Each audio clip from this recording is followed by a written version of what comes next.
자, 오늘 하나님 말씀 보겠습니다. 오늘 하나님 말씀은 로마서 5장 8절입니다. 로마서 5장 8절 말씀.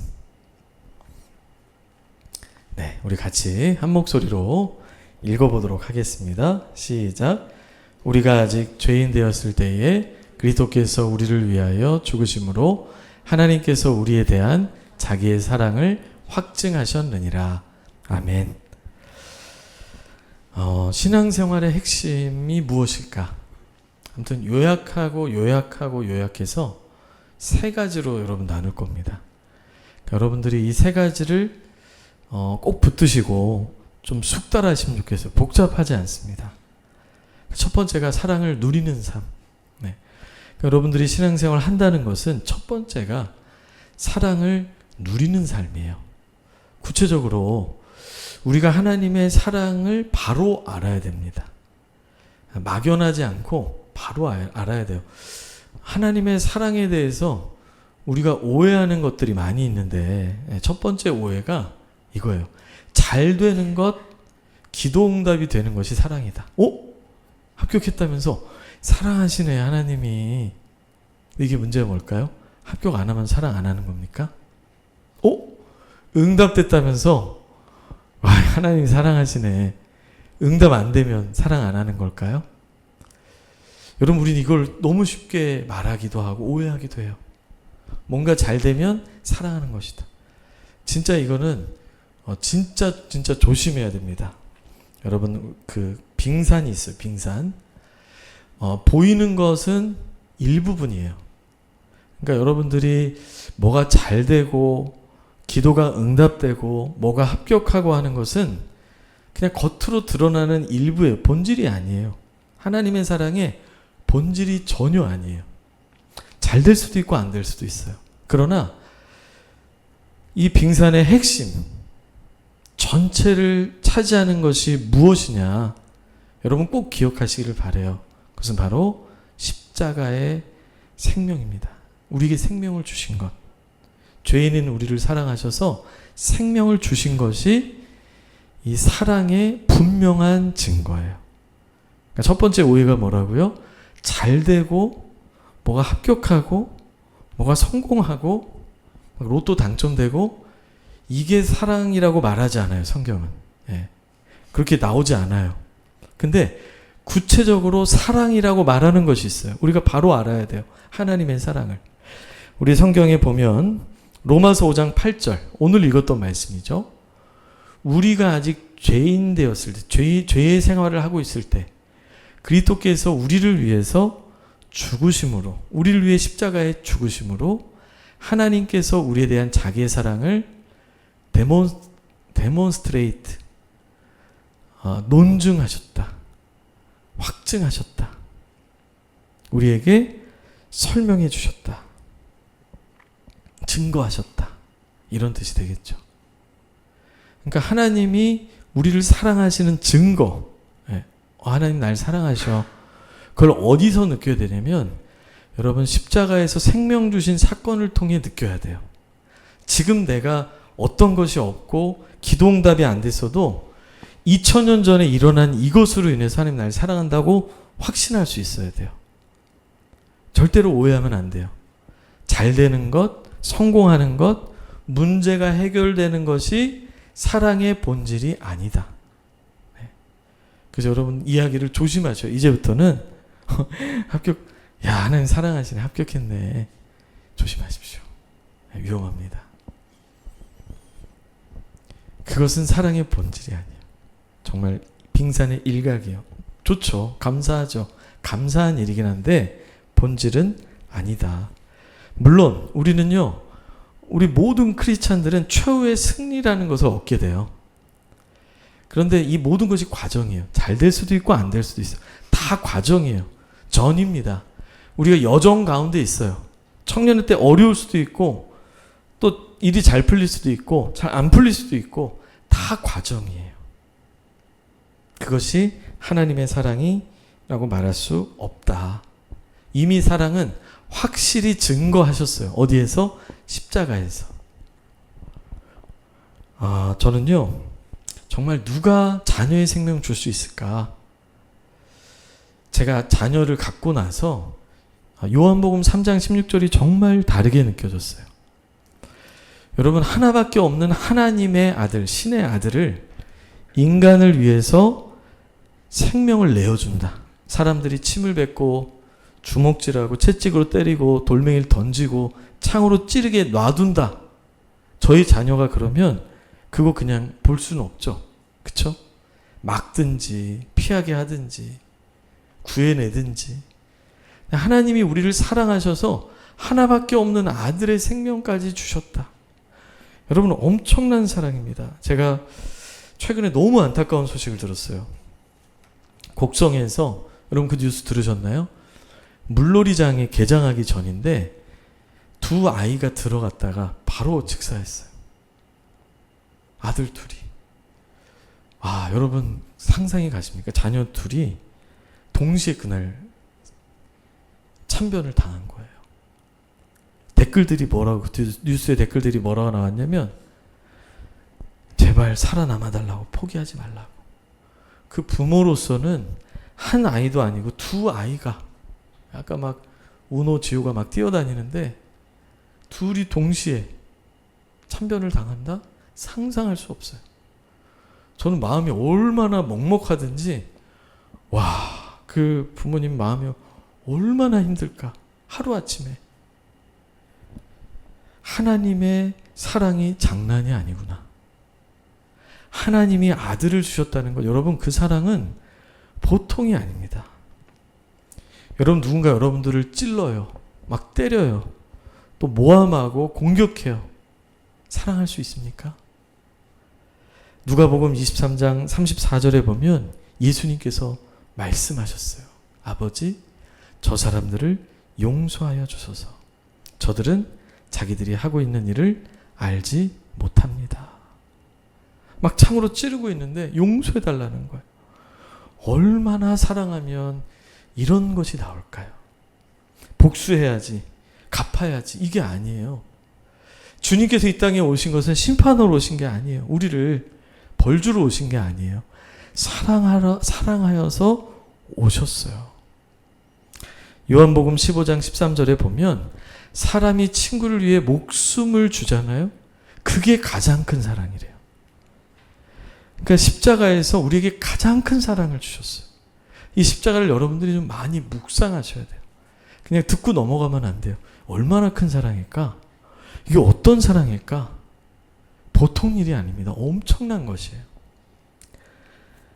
우리가 이제 사랑을 오해하는 것 중에 첫 번째는 이제 말씀드렸죠. 잘 되는 것, 성공하는 것이 사랑이다? 아니에요. 그것은 일부분에 불과해요. 감사한 일이죠. 그러나 하나님의 사랑을 이야기할 때는 십자가에서 나를 위해 생명을 주셨다. 두 번째 우리가 오해하는 것이 있는데 바로 권위자와 하나님의 이미지예요. 여러분, 권위자의 이미지와 하나님 이미지를 같이 보는 경우가 있어요. 여러분, 이걸 제가 작년에도 많이 설명을 드렸어요. 권위자라는 것은 나에게 명령을 내릴 수 있는 사람입니다. 그러니까 그 권위자가 꼭 아버지가 아닐 수도 있어요. 나에게 명령을 내리는 분이 어머니다. 그러면 어머니가 권위자가 될 수 있어요. 그 권위자의 모습으로 하나님을 생각한다는 거예요. 내가 뭔가를 잘못하면 넉넉히 품에 안아주시기보다는 나를 혼낼 거야. 나를 나중에는 뭐라고 할 거야. 벌을 줄 거야. 이 생각을 해요. 우리도 모르게. 여러분, 이거를 정말 분리시켜야 돼요. 하나님에 대한 정말 오해예요. 여러분, 이 그림에 보시면 저 사람이 이제 권위자를 보는 거예요. 권위자를 봤어요. 그 거울을 통해서 하나님을 본다는 거예요. 그냥 하나님은요, 너무너무 달라요. 제가 가장 충격적이었던 게 왕이 여러분들을 찾아오잖아요. 그러면은 문을 열고 영접해야 됩니다. 그렇죠? 여러분, 조선시대에 보세요. 양반이 문을 열어라 그러면은 바로 문을 열어줘야 되죠. 이리 오너라 그러면. 근데 여러분, 요한계시록 3장 20절 본문을 아직 드리진 않았지만 요한계시록 3장 20절에 충격적인 이야기가 나옵니다. 여러분 들어봤을 거예요. 내가 문 밖에 서서 노크하노니 누구든지 내 음성을 듣고 문을 열면 내가 그에게로 들어가겠다. 이런 말씀이 있어요. 우리 하나님은요, 노크하세요. 지금 저희 아들이 이제 사춘기 한 6분의 1학기 정도 지금 들어왔는데, 출입금지 벌써 문에다가 딱 들어오면 뭐 현질해야 돼 뭐 이런 거 써놓고, 함부로 문 열면 노크 꼭 해야 돼요. 여러분, 하나님이 여러분들을 예배 안 나왔냐? 기도 안 하냐? 말씀 안 보냐? 신앙생활 제대로 안 하냐? 강제로 할 거라는 상상을 하지 마십시오. 절대 그렇지 않습니다. 하나님은 노크하세요. 하나님은 급한 것도 없고요. 하나님은 불가능한 것도 없어요. 우리에게 다가오실 때 막 늦었다, 막 빨리 해라, 제대로 안 하냐, 이런 분이 아니세요. 하나님은 정말 인격적으로 우리에게 노크하시는 분이에요. 왜냐하면 우리는 억지로는 겉으로 따라갈 수 있지만 마음까지는 어떻게 할 수 없어요. 여러분 다 성인이잖아요. 마음까지 움직일 수 없어요. 하나님은 마음에 노크하시는 거예요. 탕자의 비유를 보세요. 아버지가 하나님이고요, 탕자가 우리라고 성경에 비유를 들어요. 예수님께서. 근데 아버지가 어떤 분이냐? 우리의 아버지와 달라요. 뭐 같을 수도 있지만, 둘째 아들이 유산을 받아서 호랑방탕하게 다 날려버리고 거지가 돼서 돌아올 때 그 아들이 나가자마자 문 밖에서 기다리신 분이에요. 그리고 들어오니까 막 회초리 준비해가지고 엉덩이 대, 이런 분이 전혀 아니에요. 소리를 지르거나 내가 뭘 했어, 사랑하지만 사랑의 매야, 이런 것도 아니에요. 우리 하나님 아버지는 그냥 자랐다, 그냥 잔치를 벌이자, 온 것만으로도 너무 기쁘다. 너무 달라요. 우리 권위자와 너무 달라요. 그래서 여러분, 우리 한번 따라해 봅시다. 여러분 한번 따라해 볼까요? 하나님은 나의 육신의 아버지와 다르다. 나의 육신의 어머니와 다르다. 목사님과 다르다. 전도사님과 다르다. 선생님과 다르다. 네, 달라요. 다릅니다. 여러분 매칭시키지 마세요. 우리도 모르게 매칭시켜요. 분리시켜야 돼요. 제자들이 실패했지만 한 번도 정죄하지 않았어요. 여러분들에게도 마찬가지. 왜냐면 정죄로 바뀌지 않거든요. 여러분, 권위자와 하나님의 이미지를 여러분 오해하면 안 돼요. 세 번째는, 여러분 하나님이 정말 선한 분이냐 오해할 수 있어요. 선하시면 왜 그렇게 기도했는데 안 들어주냐. 어떤 청년이 그래요. 어머니가 너무 위독해요. 하나님 믿지 않았어요. 근데 주변에 예수 믿는 사람들이 있었단 말이죠. 그러니까 예수님께 기도합니다. 뭐라고 기도합니까? 우리 어머니를 암에서 고쳐주시면 예수님 믿겠습니다. 예수님은 쉽잖아요. 여러분 고쳐주셨을까요? 안 고쳐주셨을까요? 여러분들이 상상하시는 대로 안 고쳐주셨어요. 정말 하나님 선하십니까? 이런 일들이 많잖아요. 선한 사람이 고통을 받고 간절하게 기도했는데 응답이 안 되고, 정말 선하실까? 하나님은 선한 분이 아니신가 봐. 악한 사람이 잘 되잖아. 근데 여러분, 하나님은 선하신 분이라고 성경에 많이 나와요. 자, 여러분 이런 경우도 있어요. 우리 입장에서는 뭐가 안 될 때 하나님이 선하신가 고민하지만, 여러분 이런 구약을 읽다 보면, 이제 여러분 성경 통독하다 보면 이런 일이 나옵니다. 이스라엘 백성들이 하나님이 없다고 말하면서 우상을 섬깁니다. 그리고 하나님의 성전을 다른 나라에서 공격해서 그 성전을 무너뜨리고 하나님께 예배드렸던 그런 기구들을 다 가지고 도망갑니다. 불을 지릅니다. 자, 하나님이 왜 그들을 공격하지 않으실까요?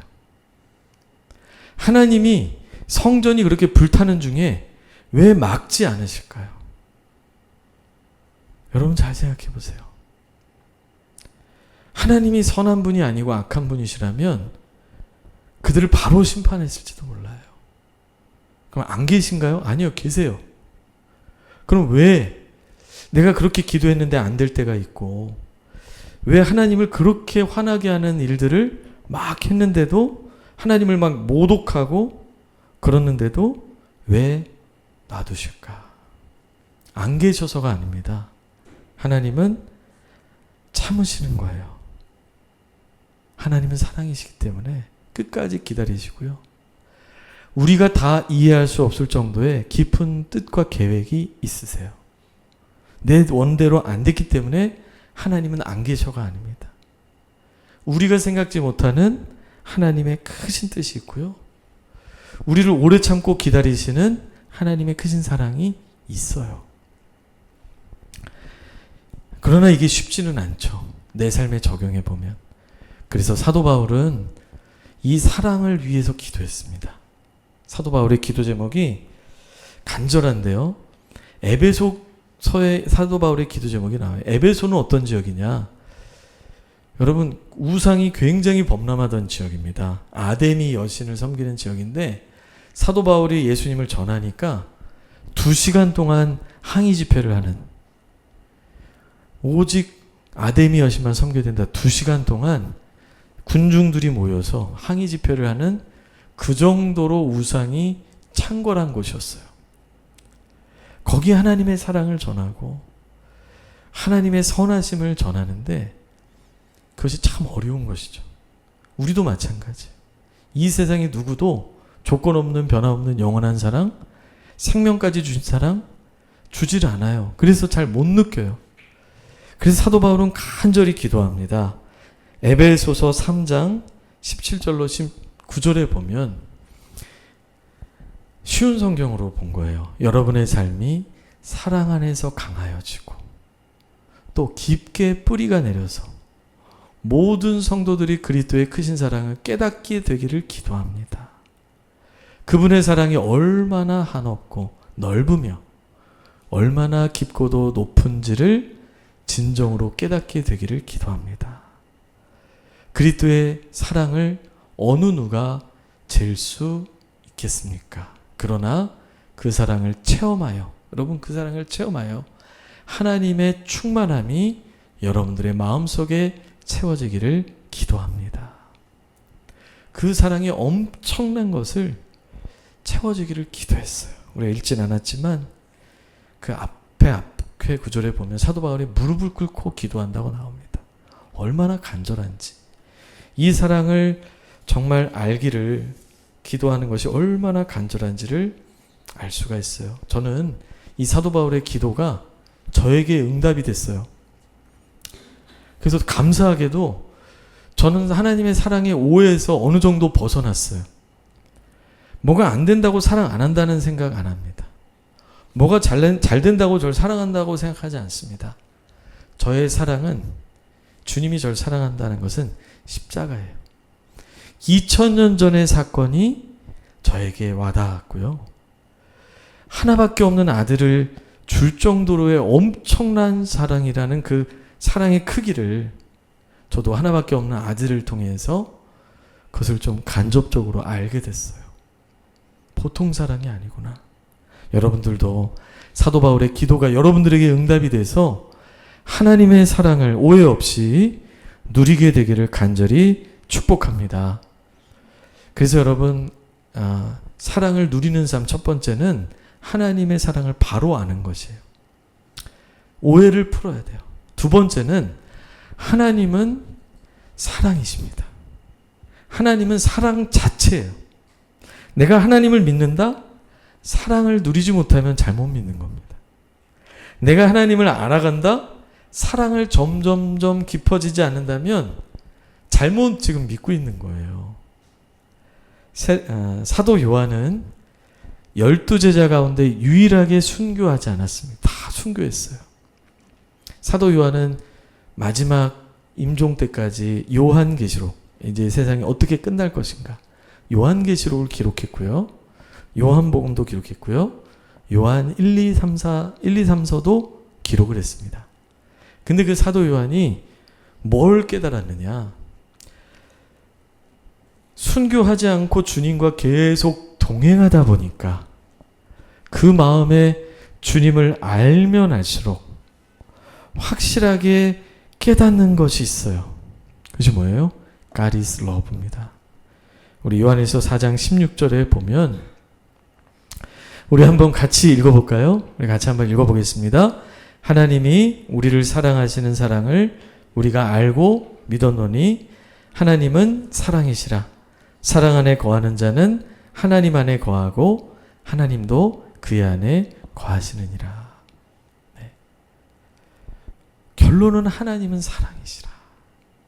하나님은 어떤 분이십니까? 사랑이십니다. 사랑에는 두려움이 없어요. 사랑에는 조급함이 없어요. 사랑에는 분노가 없어요. 사랑에는 원망이 없어요. 사랑에는 심판이 없어요. 사랑 안에 거하는 것이 하나님 안에 거하는 것이다. 그래서 하나님은요, 사랑 그 자체시고 사랑의 왕이세요. 찬양 가사 중에 나의 하나님이라는 찬양이 있는데 박우정 님이 이름이 우정 님이신데 이 가사를 쓰셨어요. 근데 이제 가사가 이런 가사가 있어요. 내가 사랑스럽지 않을 때 너를 온전히 사랑하고. 가사를 써주셨네요. 감사합니다. 나의 사랑, 너는 어여쁘고 참 귀하다. 어느 보석보다 귀하다. 그렇게 우리를 보고 계세요. 그 느낌으로 찬양하고 예배하셔야 돼요. 하나님이 나를 보석으로 보신다. 내가 사랑스럽지 않아 보일 때도 온전히 사랑하고 함께 하려고 오셨다. 이곳에 지금 같이 계시거든요. 우리 사랑해 주시려고 같이 계세요. 주의 사랑, 이 사랑은 결코 변하지 않아. 얼마나 감사한지요. 내가 잘하고 못할 때에 따라 사랑이 올라갔다 내려갔다 한다면 얼마나 불안합니까? 내 감정과 내 마음 변해도 주의 사랑은 결코 변하지 않아.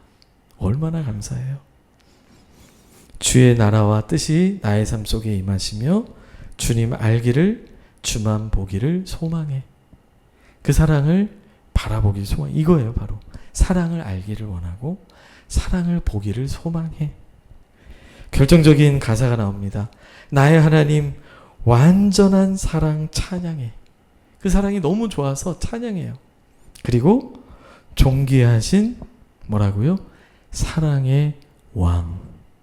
이 단어에서 저는 마음이 꽂혔어요. 사랑의 왕이십니다. 우리가 신앙생활 한다는 것은 이 사랑의 왕을 따르는 거예요. 사랑의 왕으로부터 사랑을 받는 것입니다. 근데 그분은 영원히 우리를 인도하세요. 통치하세요. 얼마나 감사한지. 그래서 주님 안에 거한다는 것은 사랑 안에 거하는 것이고 사랑을 누리는 거예요. 여러분, 우리가 하나님을 믿고 신앙생활 하잖아요. 그런데 불안하고 화가 나고 답답하고 마음이 우울하고 하나님과 함께 있는 것이 아니에요. 다른 것이에요. 여러분, 이걸 분별하셔야 돼요. 하나님을 따르고 하나님을 믿고 하나님 안에서 신앙생활하면 두려움, 염려, 불안, 정죄감, 우울함, 이게 다 떠나가야 돼요. 그게 맞는 거예요. 제가 이제 상담학을 공부할 때 지방에 기독교 큰 치유센터를 간 적이 있습니다. 경남 사천까지 갔었어요. 거기에 기독교 큰 치유센터가 있는데 원장님 만났는데 크리스찬이 90%입니다. 특징이 뭐냐? 엄격하게 신앙생활한 자녀들이에요. 어떤 청년은 정말 멀쩡해. 너무 잘생겼어. 그런데 택시를 타고 갑자기 아무데나 가자고 해서 가서 논 같은 데 가서 옷을 다 벗고 뛰어다니더래요. 그 붙들렸어요. 너무 멀쩡한데 정신적인 충격, 율법적인, 하루도 성경 읽지 않으면 안 되고 예배 시간에 떠들면 안 되고 아주 자비가 없는 엄격한 하나님을 너무 부모님이 너무너무 무서워요. 정신적인 문제가 생겼어요. 불안과 초조. 이런 사람들이 굉장히 많아요. 그래서 왔대요. 여러분, 하나님의 사랑을 알면서도 여러분 열심히 신앙생활 했는데도 왜 이런 불안, 초조, 정신질환이 생길까요? 잘못 알고 있어요. 어떻게 하는지 아세요? 예배하지 않습니다. 사랑 안에 쉼을 누리게 합니다. 회복되면 그때 예배. 왜냐하면 예배에 대한 경험이 너무 그들에게는 아픔이었어요. 그들에게는 너무 두려움이었어요. 바로 예배드리지 않았어요. 먼저 주님 사랑 안에 쉼을 경험하고 주님 사랑을 누리게 해줬어요. 여러분, 초기 그리스도인, 주님을 직접 보기도 하고 만나기도 했던 그리스도인들이 모습이 어떤 줄 아세요? 사도행전 2장 45절에 보면 재산과 소유를 팔아 사람의 필요에 따라 나눠줬고요. 믿는 무리가 한마음 한뜻이 되어서 모든 물건을 서로 통용했어요. 여기에 율법이 보이시나요? 여기에 강압이 보이시나요? 여기에 불안이나 초조가 보이시나요? 그렇지 않아요. 초대교회는 단순히 예배만 드린 것이 아니라 나누고 돌보고 이런 일들이 막 일어났어요. 교부이자 신학자인 터툴리안이라는 분이 계세요. 그분이 변증서라는 책에서 당시에 믿지 않는 이교도들이 그리스도인들을 어떻게 보았나, 초기 기독교인들, 초대교회 성도들을 어떻게 보았나 이것을 기록합니다. 뭐라고 말하냐면, 보라, 저들이 서로 얼마나 사랑하는가. 이교도들이 믿지 않는 사람들이 크리스찬들을 보면서 와, 저들이 서로 얼마나 사랑하는가. 여러분, 초대교회 시대에 전염병이 퍼졌어요. 그 전염병 때문에 사람들이 죽어나갑니다. 가족들도 포기할 수밖에 없는. 근데 그 사람들을 누가 돌봤냐? 크리스찬들이 돌봤습니다. 그들이 남아서 병든 사람들을 돌보고 돌보다가 자신도 병에 걸려서 죽는 경우가 허다했습니다. 그 크리스찬들은 끝까지 주님이 사랑하신 것처럼 이웃을 사랑해야 된다고 그 자리에 남았어요. 그래서 그 당시에 믿지 않는 사람들이 놀란 거예요. 와, 저들은 죽음을 두려워하지 않고 사랑하는구나. 그러면서 말하는 거예요. 보라, 저들이 서로 얼마나 사랑하는가.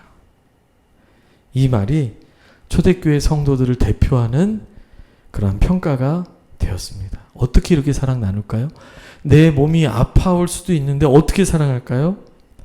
내가 주님 사랑을 누렸기 때문에 가능한 거예요. 나 안에 채워지지 않으면 주기 어렵습니다. 정말 보상이 되지 않으면 하기 어려워요. 주님 사랑이 내 안에 너무 충만하니까 나의 아픔도 나의 희생도 나눌 수가 있게 되는 거예요. 그래서 우리 크리스찬들은 신앙생활의 핵심, 하나님의 사랑을 누리는 삶이 첫 번째라는 거예요. 그렇다면 우리가 사랑을 어떻게 사랑 안에 거할 수 있을까요? 요한복음 15장 10절에 보면 내가 아버지의 계명을 지켜 그의 사랑 안에 거하는 것 같이 너희도 내 계명을 지키면 사랑 안에 거하리라. 지킬 게 있다는 거예요. 그 계명이 뭐예요? 하나님 사랑, 이웃 사랑이에요. 먼저는 하나님의 사랑이에요. 내가 그 사랑을 붙잡아야 돼요. 그 사랑 안에 머물러야 돼요. 다른 계명이 아니에요. 사랑의 계명이에요. 우리가 여러분 사랑을 이렇게 붙잡고 지키게 되면 어떤 일이 일어날까요? 첫째로 사랑을 지키고 받아 누리게 되면 회복이 됩니다. 회복이 돼요. 여러분, 12제자가 주님을 다 버리고 도망갔을 때 베드로를 주님이 찾아옵니다. 베드로는 예수님을 저주까지 했어요. 그런데 제가 아무리 봐도 이 제자들에게 주님께서 하신 말씀 중에 정죄가 없어요. 첫 번째, 평강이 있을지어다. 제자들을 보자마자 두려워하지 마라. 이런 얘기만 하세요. 베드로를 따로 부릅니다. 아, 나 이제 걸렸다. 나 따로 부르신 거 보니까 나 이제 한마디 하겠구나. 베드로야, 너 믿었는데 너 왜 그러냐. 이럴 줄 알았는데 베드로에게 사명을 맡기면서 너는 다시 제자가 되어라. 그러면서 베드로에게 한 가지를 질문합니다. 네가 나를 사랑하느냐? 네가 얼마나 기도를 많이 하냐? 네가 얼마나 헌신을 많이 하냐, 네가 어떤 신학 교육을 받았냐, 그것이 아닙니다. 네가 나를 사랑하냐. 베드로 안에 사랑이 있다면 양들을 돌볼 수가 있다는 거예요. 교회는 사랑의 공동체, 사랑의 왕이신 주님을 따르는 공동체예요. 저도 마찬가지. 여러분들을 사랑하는 게 전제가 돼야 돼요. 사랑받으면 회복이 돼요. 그래서 베드로는 다시 제자의 삶을 살게 돼요. 주님의 사랑 때문에. 두 번째, 우리가 사랑받으면 변화가 됩니다. 안정감을 누려요. 불안하거나 급하거나 강제로 하거나 무섭게 하거나, 이것은 여러분 하나님 사랑과 달라요. 여러분들의 사역 속에 우리가 이제 선교를 나갈 텐데 사랑 중심으로 할 겁니다. 너무 부담되고 너무 힘들면 스탑, 멈출 거예요. 사랑이 더 중요하니까. 모든 걸 다 해도 사랑을 잃어버리면 아무것도 아니라고 하셨거든요. 아무 유익이 없다고 했어요. 급하고 불안하고 강제하고 정죄하고 판단하고 두렵게 하고, 이건 사랑과 달라요. 이거는 마귀의 역사예요. 하나님은 사랑이시고 그 사랑하면 우리에게 그런 불안들이 다 변해요. 안정감으로 바뀌는 거예요. 세 번째로, 여러분 사랑을 받아서 누리게 되면 이뻐집니다.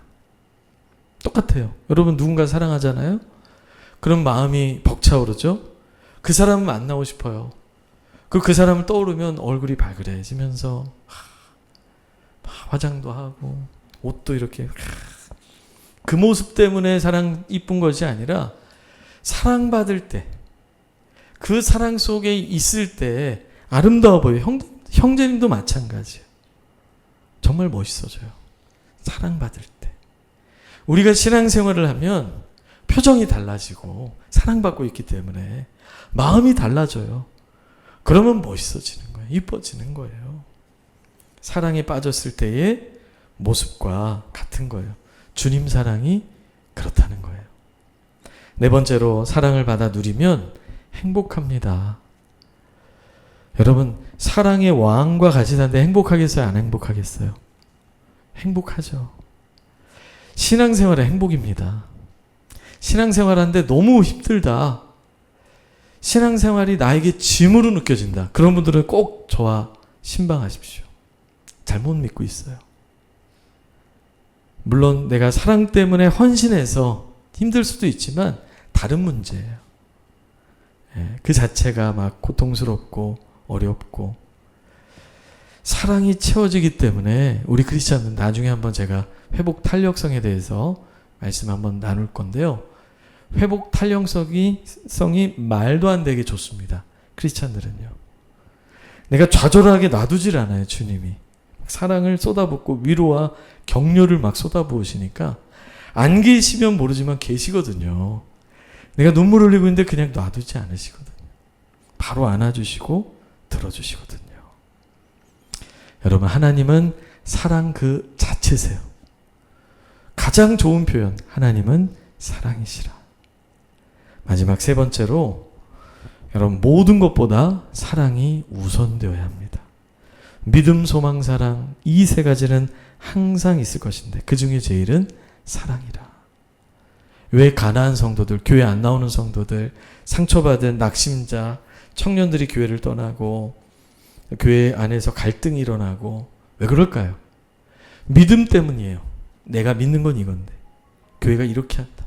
소망 때문이에요. 내가 소원하는 건 이건데 다른 사람은 이렇게 한다. 그 소망 때문에, 그 믿음 때문에 싸웁니다. 상처를 줍니다. 아픔을 줍니다. 믿음도 소망도 중요해요. 그런데 성경은 뭐라고 말씀합니까?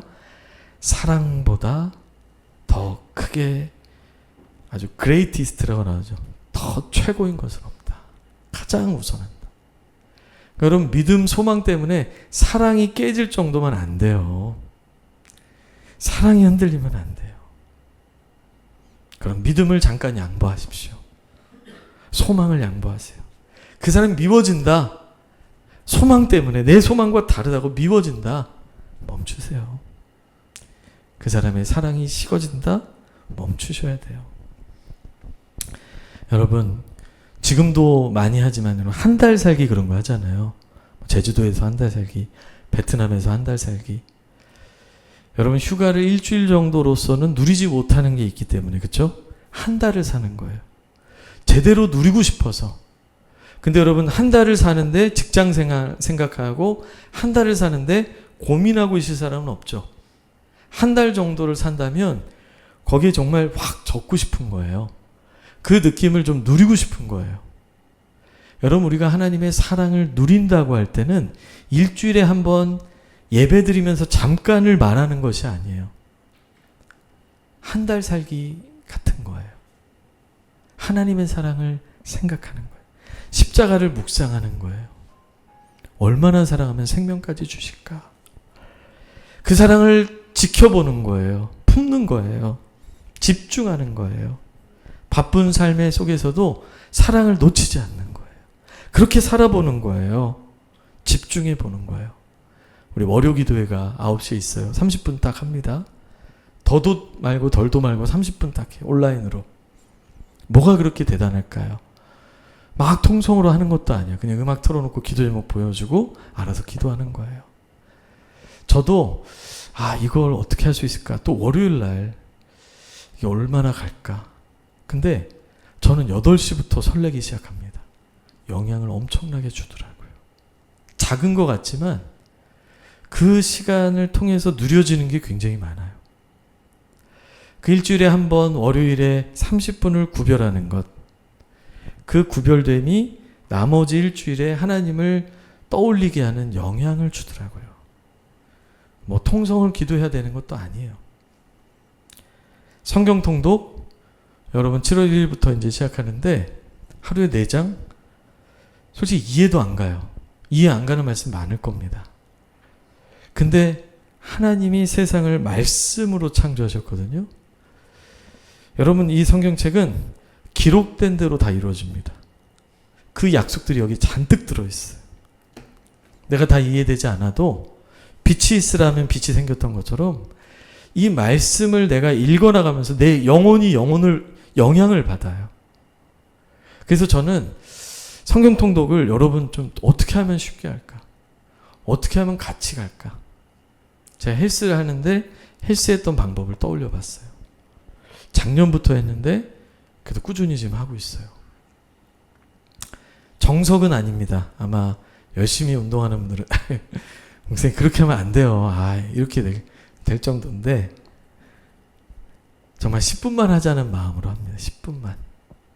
그것도 싫잖아요. 그럼 샤워만 하고 오자. 돈이 아깝잖아요. 샤워만 하고 오자. 아주 쉽게 마음을 먹었어요. 내가 뭐 어떻게 해서 목표를 세워서 꼭 이루어내고 그렇게 생각하지 않았어요. 그냥 찍고 오자. 편안하게 가자. 30분 넘은 적이 없어요. 30분 안에 끝나면 이건 바른 방법은 아닙니다. 여러분 오해 마시고요. 꾸준히 가기 위해서는 너무 무리하게 억지로 강제로 그렇게 하면 어렵다는 거예요. 때로는 보상도 있고 어느 수도원에서 금식 기간을 가지고 금식을 했습니다. 이제 금식이 끝나가요. 금식 끝나면 이제 스프를 먹어야 돼요. 근데 한 수도사가 너무 배고파서 몰래 한 숟갈 먹은 거예요. 근데 그걸 누가 봤어요. 일렀습니다. 그랬더니 막 부글부글 막 다른 사람들 어떻게 먹을 수 있냐? 금식을 깰 수가 있냐? 웅성웅성 하는 거예요. 그랬더니 수도원 원장님이 그 스프를 가져오라고 그러는 거예요. 가져갔습니다. 그분이 그걸 다 마시는 거예요. 금식이 아직 끝나지 않았는데. 그 스프 때문에, 금식 때문에 누군가를 미워하고 누군가를 판단할 바에는 그냥 마시는 것이 낫다. 사랑이 깨질 바에는. 여러분 성경 통독하다가 막 분노가 나고 나 막지 마. 나 성경 읽어야 돼. 막 이렇게 뭐 기도하는데 방해하지 마. 막 그런 마음이 들려면 차라리 그냥 사랑합니다 하고 색칠하세요. 인정해 드릴게요. 그거 다 채워야 하나님이 완벽해. 신앙 플러스 5점 이렇게 되는 거 아니에요. 제대로 못했다 할지라도 주님 사랑을 기억하고 또 그래도 내가 주님의 말씀을 지키기 위해서 사랑 안에 거하는 게 말씀을 지키는 거잖아요. 사랑을 붙들기 위해서 우리가 사랑을 누리는데 말씀과 기도가 양분이 되거든요. 그래서 한번 붙들어 보는 거 그런 마음이라면 그럼 꾸준히 한번 해보세요. 부족해도 괜찮아요. 같이 가보자고요. 또 서로 격려하면서 가보자고요. 어떻게 하면 쉬울까? 그냥 성경 읽은 인증샷만 올리는 식으로 편하게 할까? 아니면 읽었음 뭐 아멘 이런 식으로 할까? 아무튼 최대한 쉽고 간단하면서도 점을 찍고 지나가듯 내 삶에 스며들게 하고 싶어요. 예, 기도에도 그렇고 성경 통독도 그렇고 선교 준비도 마찬가지입니다. 그렇게 할 겁니다. 정리합니다. 여러분 하나님에 대한 사랑의 오해를 이제 여러분 걷어내셔야 돼요. 하나님 사랑 바로 알아야 돼요. 십자가입니다. 생명 주신 사랑이에요. 하나님은 사랑 그 자체세요. 하나님은 사랑의 왕이세요. 내가 하나님을 안다는 것은 사랑을 아는 것이고 내가 하나님과 동행한다는 것은 사랑과 동행하는 것이에요. 모든 것보다 사랑을 우선순위로 두셔야 돼요. 나의 헌신도 봉사도 기도도 심지어 예배도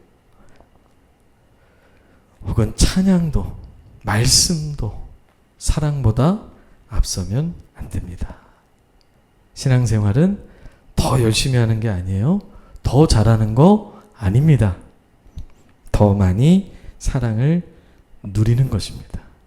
더 많이 사랑 안에 거하는 거예요. 이렇게 주님 사랑 누리는 신앙생활 하시기를 간절히 축복합니다. 여러분 그렇게 살기를 결단